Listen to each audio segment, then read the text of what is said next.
Hi guys, apologies in advance if I ramble. A few nights ago I 29 arrived home from work and heard my wife 28 having a conversation from the bathtub. It turned out to be a muffled sexual conversation with an unknown male. This call lasted 40 minutes and they sounded so comfortable with each other and were laughing. This is what ultimately hurt the most. I didn't initially confront her, but that night I said she seemed distant, and that if she wanted to tell me anything. She initially said there was nothing wrong, but after a bit more probing she said she has been using Kik for a couple of months to sext with other men, as she is often stuck in the house with our 1-year-old child and feels bored. Enjoyed the attention. I'm always at work so can kind of understand her mentality. However, she did not confess to the call in the tub, so I slept downstairs and messaged her that night to say I know what she did and that I was upset she never owned up to calling this man. She apologized and was speechless. She eventually said this man was called Marty and was 33 years old. She found him on Kik and they have been messaging each other since start of year.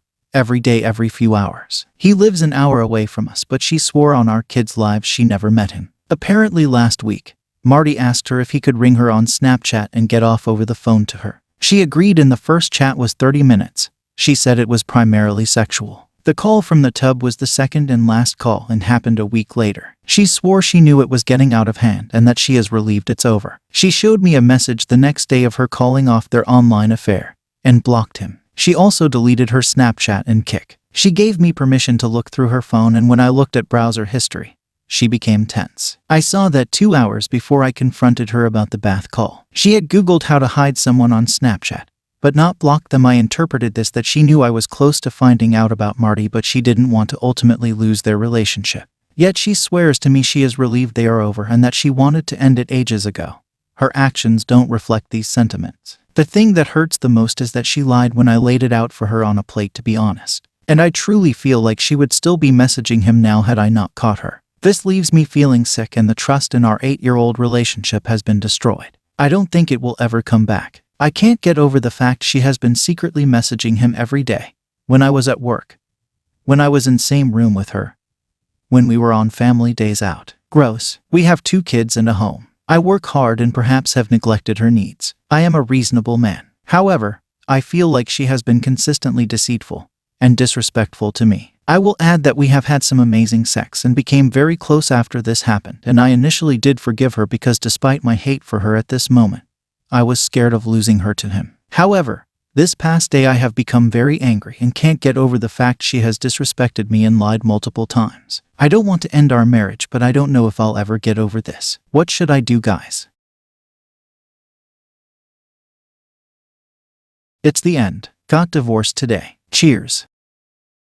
I have a lot to say. I'm currently feeling nauseous. My hands shaking as I type this out. I have a lot to say, but I can't. Today's Sunday. A good day. Today's the day my marriage finally ended. Our divorce was finalized today at the first hour, ending after nearly 16 years together. There's mixed feelings inside me. Part of me is glad and part of me is down. I loved that woman. She was the second love of my life. She destroyed me. I have nothing to say. To give you an update, our custody arrangement is something like this. I'm the legal guardian of my son till he's 20. She's the legal guardian of our daughter till she reaches puberty. After that, till her marriage, I'm the legal guardian of her. My daughter will spend these few years with her as she's really just 10 months old. But I can visit her whenever I want to. In my country, birth certificate is out after a child is a year old. So I have yet to sign for it, and I will sign. She's my daughter. I'll have to pay spousal support for her for 3 years. Child support for until my kids are 18. I'm looking at 20% of my income, or around $1K if I out it out correctly altogether. Note, we are from Asia, and 1K USD is worth a lot here. I don't have to pay alimony, just the amount known as Dinmar, or type of dowry but not dowry. I didn't had to split assets as infidelity is a big factor here, but I offered her one of my apartments not for her but for my daughter. I want my kids to grow up in a nice environment. And although what she did was wrong, I can't put them in danger, which is why I agreed to transfer one of my apartment to her name. So at the very least they won't have to worry about housing. Her side of family disowned her completely, so she will be living all alone. But her mom will be reaching out and her sisters will help her out in taking care of my daughter. My ex-wife talked to me after our divorce. I could clearly see she didn't slept. She thanked me for all these years together, asked my forgiveness, and this time, I told her I did. We both wished each other best of luck and ended things. I know she was sad and heartbroken. I was too. It was probably for the best. I resigned from my job with the amount of property my mom inherited.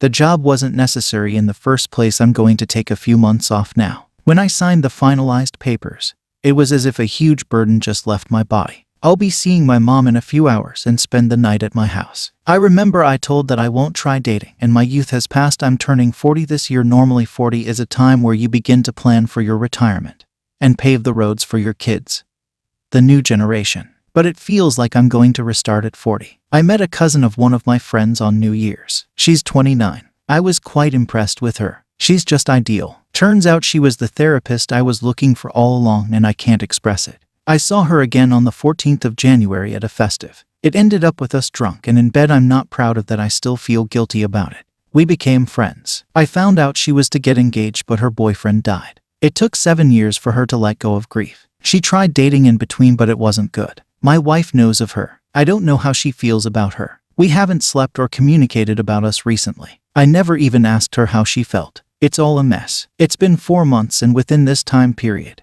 a lot has changed. My life changed. My son grew up, and I'm proud of him. I mentioned before I originally had plans to visit Netherlands, but I'm ditching it. This is the place I was born. My forefathers were born and buried. My legacy lies here. I want my sons and their sons to know about our history and legacy, and I certainly don't see how can I achieve that in Netherlands. My girlfriend, therapist, that girl I was talking about, asked to visit, but I declined her offer. Tonight it's just going to be me. I bought Jack Daniels. I don't know what lies ahead down the road. I don't feel better or worse. I'm indifferent. I'm just nauseous, and I want a good sleep. I wish it was all a dream and I could forget it. I don't know if I would ever have good relationship with my brother again, or my mom, or dad, or even my ex-wife. Things would never be the same again. I respect her as the mother of my kids. I will try and be there for her. My ex Phil reached out to me. He told me he's sorry he couldn't be a good father to ensure her daughter's upbringing. Few things in life are meant to be that way. We spend time, money, and effort, and at the end,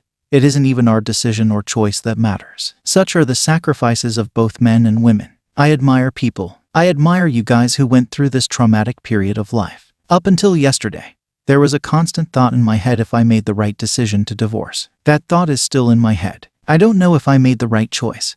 I don't know if I'd ever get over this betrayal. I don't know if I can start over. But for tonight, it's me. My son is with my mom. He will be staying there for the night. This is it, folks. This is it. Cheers to the road ahead. To the life ahead. Cheers to the pain, and cheers to the people that continuously reached out to me. Thank you all.